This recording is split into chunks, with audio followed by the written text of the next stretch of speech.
The first thing that we can do to assess the model fit is to actually take a look and see at how well does our model predict being in this category versus what we actually observe. And so what we're doing here is we're setting up a table where we compare what is the actual thing, the actual outcome that we observed versus what our model predicts. And what we can see here is that we don't really do a very good job. We do a very good job in predicting no movement, which is kind of the modal category, but it's very difficult to model any increases or decreases just because they're really rare. So just kind of a thought for later, we didn't really do a great job in prediction, so maybe we want to think about a different model because maybe there is a different data generating process. And when I actually do this in my own research, I use a count model, which we'll talk about later, but there does seem to be a substantive difference between no change and then actual increases.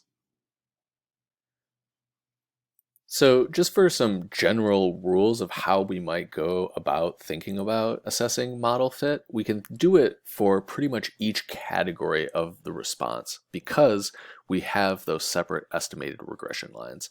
Now we could analyze a plot of the bin residuals versus the predicted probabilities, which we'll do in a second. We can also analyze a plot of the bin residuals versus our predictor. We could look for any patterns in the residual plots.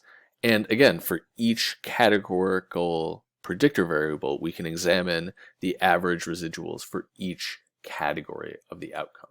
Now, just for basics, I want to go over how to calculate and plot the residuals. So again, for each response category in each covariate pattern, we're going to have to calculate the residuals as such, where yjk is that observed count, and then that mu hat is the expected count of whatever we get according to our fitted model.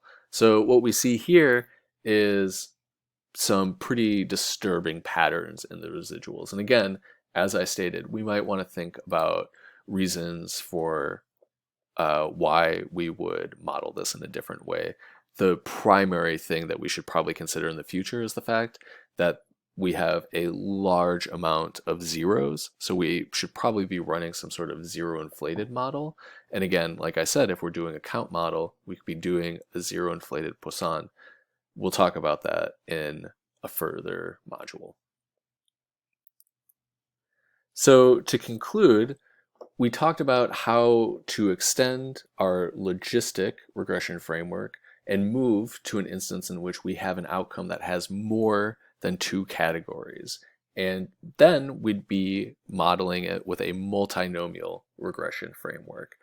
We've gone over how to estimate a multinomial regression. We've talked about how to interpret a multinomial regression.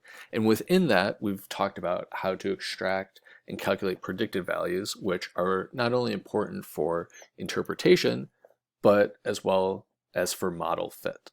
Next time, we're going to talk about instances in which the outcome is of multiple categories, more than two, but has a structured or implied order to it. In this instance, we only talked about comparing the baseline to different categories. Next time, we're going to actually imply an order to those categories. So instead of 1 being the baseline, it'll actually be forced to go 1, 2, and then 3.